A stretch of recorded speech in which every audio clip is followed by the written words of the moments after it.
Look at this wannabe alpha. He's pathetic. My ex captioned that on a viral TikTok of me, deadlifting 315 pounds. She posted, mocking me for clout, thinking it'd make her famous. Instead, it ruined her. Now she's canceled, broke, irrelevant. Meanwhile, I thrived. Hey Reddit, I never thought I'd be the guy posting here, but things got wild fast. What started as a normal relationship turned into something I couldn't ignore anymore. My ex wanted clout, I wanted respect, and the way it all unfolded was nothing like I expected. Figured some of you might relate, so here's how it went. So yeah, 28 male, I work as an electrician. Not the most glamorous job to brag about on TikTok, but it pays damn well and I'm good at it. I like working with my hands, like actually fixing real problems instead of sitting behind a screen. Couple years back, I met Natalie. She was 25 at the time, full of that bubbly look-at-me energy. You know the type. Always taking selfies. Always posting stories, like her life's a Netflix show. I met her through a buddy's girlfriend at a party. First thing I noticed was she had her phone out more than she was actually talking to people. But she was cute, and she had this ambition about becoming a full-time influencer. She had, maybe 60 followers on TikTok at the time? She'd do these little lifestyle clips, goofy dances, relatable skits. Nothing special, but she talked like she was on the brink of blowing up. I'll be real, I was into her. She was fun, had energy, and I figured, hey, it doesn't hurt to have someone around who wants to push themselves. So we started dating. At first it was fine. She was broke as hell, bouncing between part-time jobs. But unlike some guys who end up paying for their girlfriend's dreams, I kept my boundaries. I paid my half, she paid hers. When she fell short, she figured it out herself. I wasn't about to bankroll ring lights and Amazon hauls while she called it investing in her career. Natalie, of course, had to make a big deal about independence. She insisted the lease for our apartment go in her name. She spun it like some girl boss moment. I want to feel like I'm standing on my own 2 feet. Sure, whatever. I didn't argue. If she wanted the responsibility, cool. I just signed my checks for my share of rent every month and let her feel like she was the CEO of the apartment. That independence line got old fast, though. Whenever she wanted to flex, she'd drop it in conversation. Like, well, it's my name on the lease. When we disagreed about furniture or decor, I just smirked. She had no idea that little decision was going to bite her in the ass later. Anyway, the early months were kind of normal couple stuff. We'd hang out, go out for tacos, Netflix nights, the usual. I even helped her out in little ways, like rigging up her janky tripod so it didn't tip over mid-dance, or rewiring her busted lamp she used for lighting. I wasn't dropping thousands for her career, but I wasn't a jerk either. If she needed something fixed, I could handle it with stuff I already had in my toolbox. Looking back, the first red flags were already waving, like how she couldn't go 10 minutes without checking her phone, or how she'd vlog arguments we had. Nothing too crazy, but she'd put up vague posts about toxic energy or people holding me back that were obviously about me. She also tried dragging me into her little influencer bubble. Like, she'd want me to lip sync in her skits or do those couple trend dances. I'd laugh and tell her, Natalie, I'm an electrician, not a backup dancer. She'd pout and say stuff like, but it's cute. People love couple content. Yeah, no thanks. I wasn't about to be some prop in her TikTok grind. She hated that I wouldn't play along, but honestly, that was her lane, not mine. The more her TikTok started growing, the more her attitude shifted. She'd come home talking about how many new followers she picked up, or how her comments were full of guys hyping her up. She acted like she was a mini celebrity, even though she was still working a retail job part-time, just to make rent.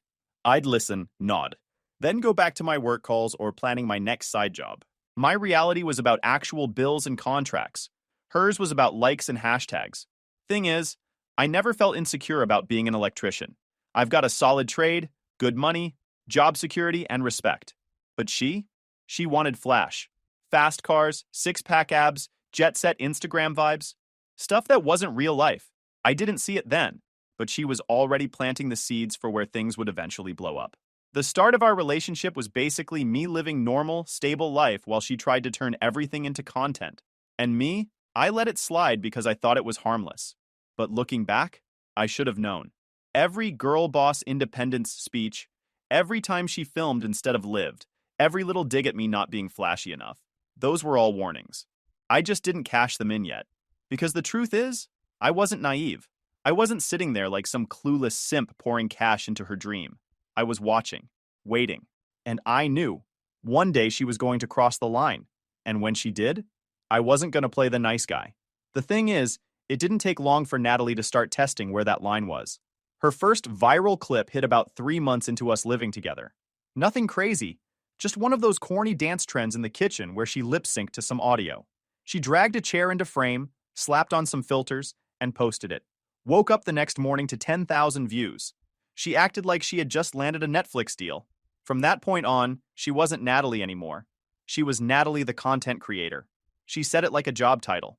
I need to stay consistent with my content, she'd say, blowing off laundry or bills. Or she'd casually drop, ugh, my followers hate when I disappear for a day. Like her 30,000 followers were some board of directors she had to report to. I'd sit there sipping my coffee, biting my tongue, because every part of me wanted to laugh out loud at the idea of her acting like she was on payroll. But the real shift wasn't just in how she carried herself. It was how she started aiming her ego at me. One night, I came home from a 12-hour shift rewiring a commercial space. My boots were still dusty, my back was killing me, and all I wanted was dinner and a shower. She looked up from her phone and said, "You don't get it, Alex. You're too plain. Guys like you don't go viral." I set my toolbox down and grinned. Yeah, plain guys like me just keep the power on while you're lip-syncing to TikTok audio. Shocking, right? She rolled her eyes. See? That's what I mean. You're unserious. That's why people don't connect with you. Oh, thank God, I shot back. Last thing I want is strangers connecting with me while I'm sweating my ass off fixing someone's breaker. She didn't laugh. She never laughed at those anymore. Because the truth was, she didn't want me being sarcastic. She wanted me being her accessory, the boyfriend who smiled in the background of her videos and played along with her little couple skits. She tried again the next weekend, shoving her phone in my face while I was eating. Babe, just say this line with me. It'll be funny. I shook my head. Natalie, I'm not your backup dancer. But it's cute content. Couples who post together blow up faster. Yeah, and couples who don't act like clowns last longer. That shut her up, at least for the moment. The problem was, she wasn't taking no as an answer anymore. She started pushing harder, not just in little skit invites, but in the way she compared me to other guys. She'd scroll through her feed and tilt the screen my way. See how ripped this guy is? Look how his girlfriend hypes him up in the comments. That's engagement. I didn't even glance up. Good for him. I'll stick to making sure your Wi-Fi actually works. She'd huff like I was being an ass. But the truth is, I was done playing soft. Every time she tried to chip away at me, I hit back harder with sarcasm. I wasn't going to sit there while she tested my patience like I was some audition tape for her next upgrade. Then came the networking phase. She started going to these creator mixers downtown, basically a bunch of wannabes with ring lights trading follower counts like business cards. She wanted me to tag along, said it'd be good exposure for me. I laughed so hard I nearly choked on my beer. Exposure for what? Do you think there's a market for electrician thirst traps? Want me to strip wire in slow-mo while people clap in the comments? Her face dropped. You could be more supportive. I am supportive. I support you not embarrassing me in front of a bunch of clout chasers. She stormed out that night, went to her event, came back tipsy at 2 a.m. like nothing happened. But in my head, something did happen. I realized I was done trying to balance her fantasy world with my reality. And then she brought up Matthew, some local influencer she met at one of those mixers. Matthew's hilarious. He just gets it, you know? He's so driven about content. I smirked. Yeah, nothing screams driven like begging strangers for likes. That one stung. Her face tightened, and she muttered something about me being negative, but it told me everything I needed to know. She wasn't just chasing views anymore. She was chasing validation from anyone who fed her ego. I wasn't jealous. I wasn't even angry. I was just done. I could already see the path she was sprinting down, and it didn't include me. Not really. She wanted an audience, not a partner. And I wasn't about to stick around and play her clown, just because she couldn't separate reality from the internet. So yeah, by the end of that week, I already knew I wasn't staying. I wasn't gonna fight her, beg her, or compete with some guy who thought holding a ring light made him a businessman. I just needed her to hand me the excuse. One wrong move, one disrespect too far, and I was gone. I wasn't her safety net, I wasn't her prop, and I damn sure wasn't her fan club. She was out of hand, and sooner or later, she was going to find out I meant it. Didn't take long. It was just another night at the gym for me. I'd been building toward pulling 3 plates, and that night I finally threw 315 pounds on the bar. Anyone who's ever trained knows that number isn't lightweight. You don't move it clean without breaking a sweat. You grit your teeth, dig in, and you're gonna make noise. It's part of the grind. I chalked my hands, bent down, and gave it everything. My back was tight, my grip locked, and I let out a grunt as I ripped it off the floor. Heavy, but clean. The bar clanged back down, and I stood there catching my breath, sweat running down my forehead. I didn't think twice about it. That was just work. That was progress. What I didn't know? Natalie had her phone out the whole time. Next morning, I woke up to my phone blowing up like a fire alarm. Notifications stacked on top of each other. Group chats buzzing. Coworkers texting, "Bro, is this you?" I scroll, and there it is on TikTok. Natalie's post. She'd taken the clip of me mid-lift, edited it with clown music, slowed down the grunt like it was some comedy skit, and stamped the caption across the screen. "Look, this wannabe alpha, he's pathetic." I just stared at it.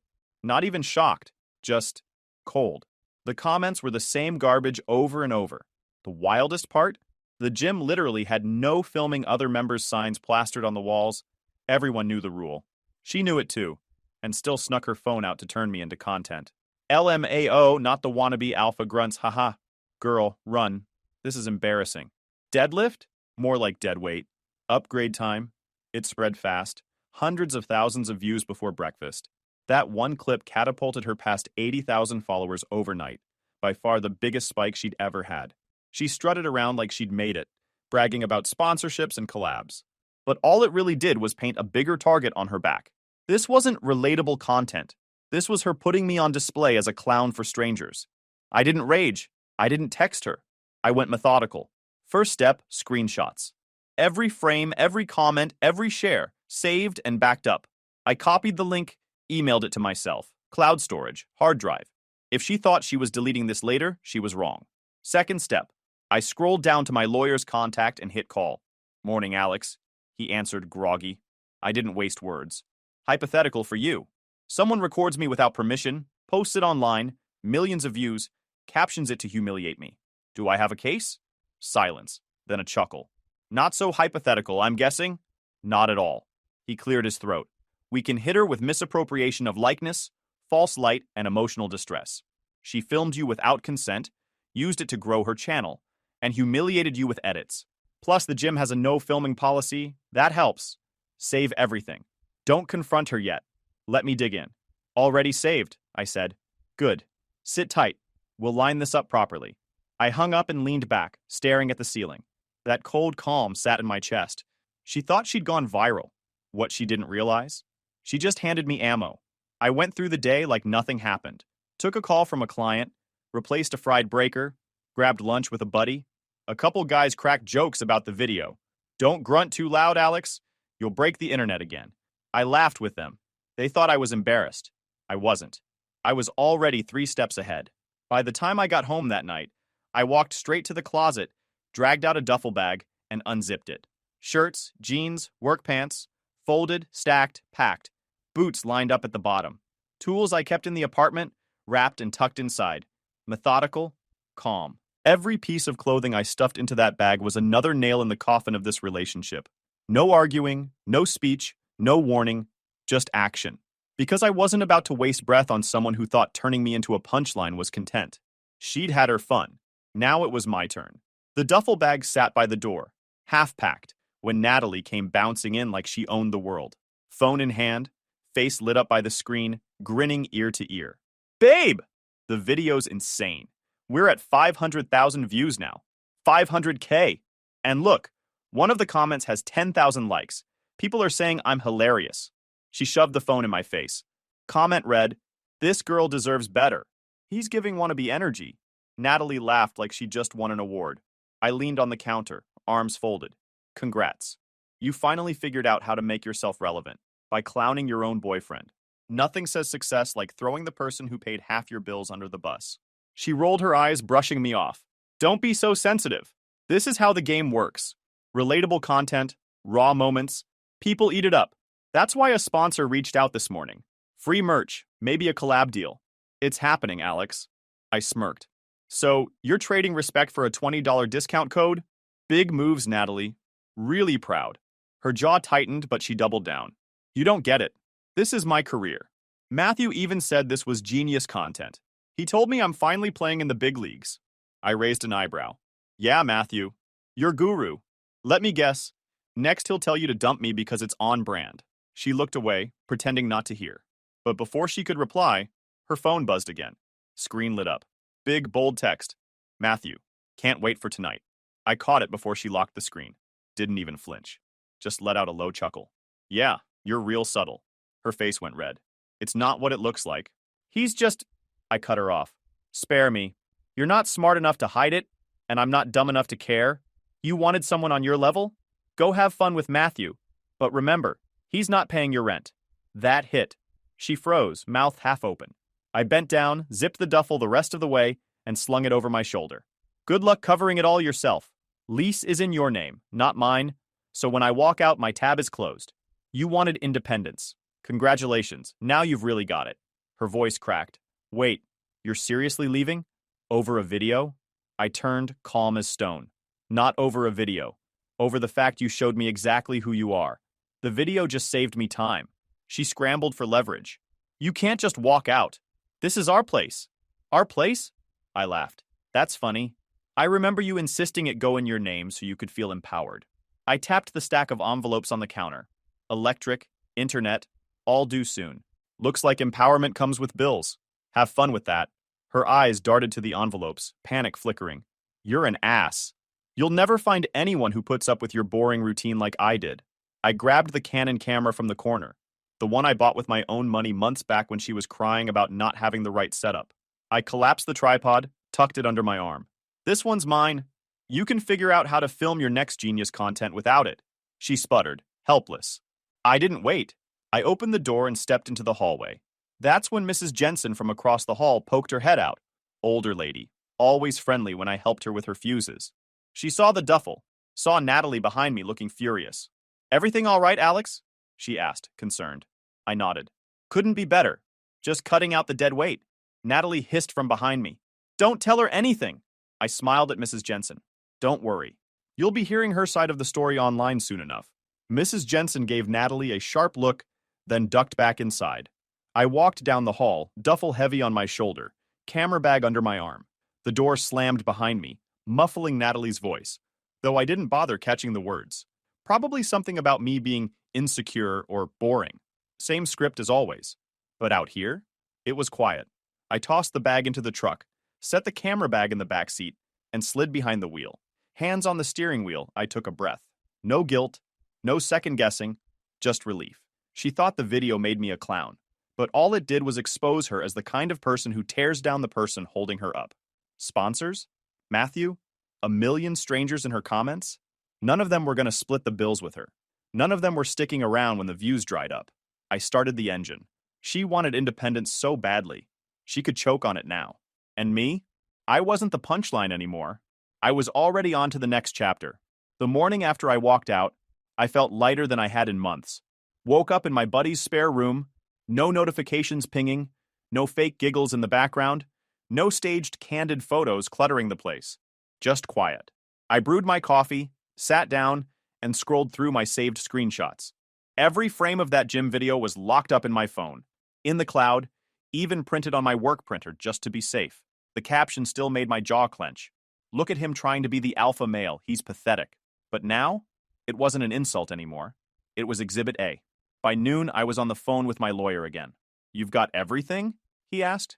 Screenshots, comments, the original video link. Even got a copy saved offline in case she tries to delete it. He chuckled. Good. That video's leverage. I'll send a demand letter for misappropriation of your likeness, false light, and emotional distress. She filmed you without consent, used it to grow her channel, and the edits humiliate you. The gym's no filming policy helps. I leaned back, letting the words sink in. So we're good to file? We're good to file. I'll draft the paperwork tonight. She'll get notice within the week. I ended the call and couldn't help but smirk. Natalie thought she'd embarrassed me. What she really did was hand me legal leverage on a silver platter. A few days later, I got the text from my lawyer. Notice served. I didn't even need to ask how it went, because I knew Natalie would blow up my phone the second she got it. Sure enough, within an hour, my screen lit up like a slot machine. You've got to be kidding me. A legal claim? Over a TikTok? You're ruining my career. I typed one reply. You ruined it yourself. Then I blocked her. Apparently that didn't stop her. She went public. That same night, She posted a teary-eyed TikTok. Hey guys, so some of you know about the drama with my ex. He's suing me over a video I posted. Like, I didn't even do anything wrong, it was just a joke. He's trying to destroy my career because he's bitter. For about 5 minutes, her diehard fans ate it up. Comments like, "You'll get through this, queen," and "Men are so fragile, lol." But the internet has a short memory and a sharper knife. The stitches started rolling in. One girl pointed straight at the camera. Nah, Natalie. This isn't about fragile men. This is about you recording someone without their permission and blasting it to millions. That's not funny. That's a violation. Another guy stitched the original deadlift video side by side with Natalie's teary rant. Caption read, "Imagine humiliating your own man for views and then crying when consequences hit. Bullying isn't content." The tide turned fast. By the next day, the comments under her video had flipped completely. Privacy invader vibes. Career? More like cautionary tale? Girl, you're done. Her follower count stalled, then dipped. A buddy screenshotted me their feed. Collab post gone, wiped clean. Another contractor I knew DM'd me a vague sponsor statement about not supporting creators who don't respect boundaries. Everyone knew who they meant. Natalie tried again. Another teary post where she insisted, "I didn't mean harm, it was just real-life content." Everyone's acting like I'm some villain, but nobody bought it. Screenshots of her caption, "Look at him trying to be the alpha male, he's pathetic," circulated like wildfire. People dragged her on Twitter, Instagram, even Reddit threads popped up tearing apart her mean girl energy. I didn't have to lift a finger. She'd rebranded herself from quirky influencer to toxic privacy invader, all on her own. Meanwhile, the enablers started circling me like vultures. First her sister. "You're being cruel. Natalie's suffering enough without you adding lawsuits on top." I didn't even pretend to care. "Tell her to pay her rent instead of crying on camera." Click, blocked. Then her mom called. Same script. Family sticks together. She's learned her lesson. You need to drop this claim and be the bigger man. I laughed out loud. She turned me into a global punchline for likes. If that's her lesson, maybe she should write it on a post-it. Don't humiliate the person keeping the lights on. Goodbye, ma'am. The entitlement was endless. But I stayed cold, and it drove them nuts. While she scrambled, I thrived. Moved into a small studio across town. Nothing flashy, but it was mine. Work stayed steady, even picked up when a contractor I knew recommended me for a bigger project. My name meant reliable. Her name meant drama. And the gym? That was my favorite part. A week after the notice was served, I went back to the same rack, loaded 315, chalked my hands, and pulled it clean. No phones recording, no clown music, no mocking captions. Just me, the bar, and the weight moving. That bar hit the ground and I stood up, heart pounding, and I realized I wasn't the one who looked pathetic. She was. I was building myself stronger. She was tearing herself down for strangers online. By the end of the month, the difference was obvious. My lawyer called to update me. She's got 30 days to respond to the demand letter. Claims are for false light, misuse of my image, and emotional distress. If she ignores it, we'll push forward in court. I thanked him, hung up, and poured myself a drink. Across the city, Natalie was losing followers, losing sponsors, and losing the image she'd spent 2 years crafting. Nobody wanted to touch the privacy invader. She once told me, "You're too plain, Alex. Guys like you don't go viral." Funny, because she went viral, all right, just not the way she wanted. And now, she wasn't laughing, I was. Quietly, to myself, every time I saw how different my life looked compared to hers. Work had never been steadier. Electricians don't get likes, but we get contracts, and I was booked solid. Word of mouth spread faster than any TikTok could. A contractor buddy tossed me bigger jobs, commercial rewires and office build-outs that paid real money. No hashtags attached, no ring lights needed. Just skill, sweat, and a solid reputation. I upgraded my apartment too. Nothing fancy, one bedroom with clean walls and a balcony view, but it was mine. No clutter from endless tripods, no constant buzzing notifications in the background, no fake candid couple photos being staged in the living room. Just peace. At the gym, I made the deadlift bar my personal scoreboard. First, it was repping 315 clean, then 335. Each week, a little more. Each rep, a reminder. I wasn't the clown in that video. I was the guy who got stronger, alone, without an audience. And somewhere in the middle of all that, I met Cassie. Met her at a suppliers trade expo of all places. She worked in marketing, sharp and quick-witted, not the kind of woman who needed validation from strangers. We got to talking over coffee and vendor samples. No forced jokes, no camera in my face. Just easy conversation. She laughed at my sarcasm, not in a that'll get views way, but because she actually thought I was funny. We started grabbing dinner, then weekend hikes. She asked about my work and actually listened, which was new. I remember one night sitting on the balcony with her, and she said, "You're steady in the best way." That line hit, because it was the exact thing Natalie mocked, the same thing that drove her to chase Matthew and her little clout circus. With Cassie, it was what she valued most. While my life moved forward, Natalie's was crashing in slow motion. Matthew, the guy she left me emotionally checked out for, turned out to be exactly what everyone warned her about. He used her for collabs, piggybacked on her remaining followers, then humiliated her mid-live stream. He was barking at her when their audio glitched, calling her dead weight and washed. Viewers clipped it instantly. Within hours, it was all over Twitter and Reddit. Matthew dumped her a week later with a smug, time to grow solo story and tagged a new girl in the same breath. Her brand collapsed. Followers dipped under 70,000, then 60,000. Sponsors didn't just pause. They bailed. Nobody wants to work with someone branded a privacy invader and exposed as toxic by their own rebound. The bills she used to split with me?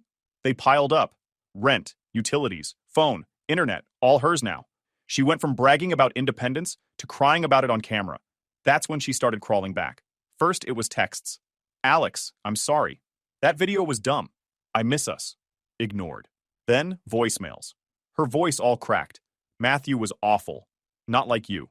You were safe, reliable. Please call me back." Deleted. Then she escalated. Showed up outside my new apartment one night, makeup smudged, looking like a shadow of the girl who once laughed about sponsors. She tried the whole routine. Hands clasped, tears on cue. "Alex, I messed up. I realize now. You were the only one who cared." I didn't even let her inside. Just stood in the doorway, arms crossed. "You mocked me for clout, Natalie. That's on you. Not my problem." Then I shut the door. That's when she snapped. She stormed off, heels clacking across the lot. I thought she was leaving, until I heard the unmistakable screech of metal on paint. My stomach dropped. I bolted outside and there she was, dragging her keys down the side of my truck. "Are you insane?" I barked. She spun around, wild-eyed. "You ruined my life. You think you can just walk away?" Before I could even reply, I noticed a group of college kids across the street, phones out, filming the whole thing. One of them yelled, "Yo, isn't that the girl who posted the gym video?" Natalie froze. The realization hit her like a brick. Within hours, that clip of her keying my truck hit TikTok. The caption, "Influencer who clowned her boyfriend caught vandalizing his car after he dumped her." It went viral faster than anything she'd ever posted. The comments shredded her. From influencer to criminal in 4K. Guess she found new content.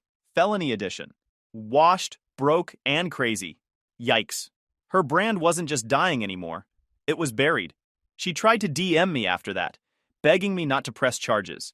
I filed a police report right away and then forwarded the footage to my lawyer. When she realized I wasn't backing down, she switched to rage. Long messages about how I was heartless and cruel. I just blocked her number again. Her family tried next. Her sister texted, "She's suffering, Alex. Stop being petty and take her back." Her mom called, laying on guilt about families sticking together. I didn't even flinch. Family sticks together? She turned me into content for strangers. Tell her to stick with Matthew. Oh, wait, he's gone too. Blocked them all. The power shift was complete. Months earlier, she thought she had the upper hand, mocking me, chasing Matthew, bragging about sponsors. Now, she was the one begging at locked doors, keying cars in parking lots, and going viral for all the wrong reasons. Every time I lifted at the gym, every time Cassie laughed at one of my sarcastic jokes, every time I saw Natalie's follower count dip lower, it hit me. This was full satisfaction. She wanted viral fame. She got infamy. She wanted independence. She got bills. She wanted excitement. She got Matthew. And Matthew dumped her like yesterday's trend. And me? I wanted respect. And I finally had it. Because I gave it to myself when I walked out that door. That's the difference. I didn't sit around waiting for apologies or second chances. I didn't hope she'd change. I moved on, and the world lined up behind me. Natalie, on the other hand, was circling the drain. Her so-called independence ended fast. The lease she bragged about holding solo, she couldn't keep up the payments. Sponsors ghosted her, brand deals dried up, followers dipped below 50,000, and the comments under her desperate real talk videos turned brutal. Washed, mean girl energy, career over. Rent notices piled up until she finally caved and moved back into her parents' house. The same girl who used to laugh about how she was too good for a 9-to-5 boyfriend was now back in her childhood bedroom, streaming on borrowed Wi-Fi. That's when the invite to the mutual friend's birthday party popped up in my group chat. Normally, I'd skip drama-laden events. But this one? I felt like showing face. Not to prove anything, just to remind myself how far I'd come. Cassie came with me. We walked into the bar, and I swear, heads turned. Not because I'm some celebrity, but because I didn't look like the guy from Natalie's viral gym video anymore. I looked sharper, confident. Cassie on my arm didn't hurt either. She was polished, smart, smiling like she belonged anywhere she walked. A clear upgrade. Friends clapped me on the back, asked about work, joked about the truck I'd finally gotten detailed after Natalie keyed it. The vibe was easy, no drama, until Natalie walked in. She wasn't on the guest list. Everyone knew that. She trailed in behind some acquaintance, clothes mismatched, makeup half done, hair flat like she'd stopped trying.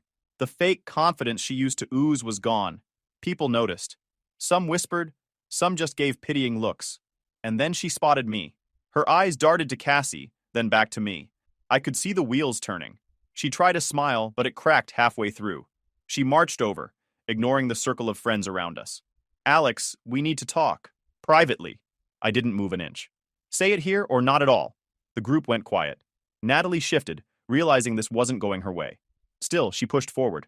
Look, I know I messed up. Matthew was toxic. He ruined me. I lost the apartment. I'm staying at my parents'. Someone behind her coughed to cover a laugh. She kept going. I've been in therapy. I see now that you were the best thing I had. You were stable, reliable. I need that again. I need you again. Her voice cracked, the desperation bleeding through. For a second, the room was dead silent. Then I spoke, calm as ever. Natalie, you mocked me for clout. You trashed me online. You keyed my truck like a teenager throwing a tantrum. And now? You're broke, living with your parents, begging for a redo. That's on you.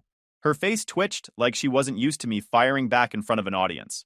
She opened her mouth, but I didn't let her. You called me boring, predictable. Funny thing, that's exactly why people trust me. That's why my life's better now. And you? You're a walking warning label. Nobody wants to be you. Not your sponsors, not your followers, not even Matthew. Cassie slid in closer, her hand brushing my arm. That tiny gesture said more than any words could. I'd upgraded. Everyone could see it. Natalie's eyes darted to Cassie, then back to me. So that's it? You just move on like I never mattered? I tilted my head. You mattered as a lesson. A lesson in what I'll never tolerate again. The crowd around us murmured. A couple phones were definitely out. Natalie realized it too late. Her comeback stumbled out. You'll regret this. You're pathetic. She'll leave you too. Nobody bought it. In fact, someone near the bar muttered loud enough for half the room to hear, "She's the pathetic one? Look at her." Laughter followed. Natalie's face burned red. She hissed something under her breath and stormed toward the exit. Nobody chased her.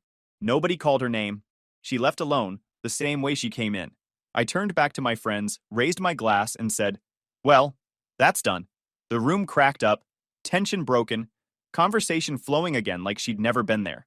Later, Cassie and I sat outside under the string lights, sipping drinks while the music thumped inside. She leaned her head against my shoulder. You handled that perfectly. Didn't even flinch. Why would I said, smirking. She turned me into her punchline. Now she's her own. That's the closure right there. I didn't need revenge videos, long posts, or online sympathy. I just needed to walk out that door months ago and never look back. She wanted to wake up next to clout. I wake up next to peace. No captions needed. YouTube just dropped this new hype feature. If you're hooked on this story, smash that hype button. It tells YouTube this video deserves to blow up, and it keeps even crazier stories coming your way.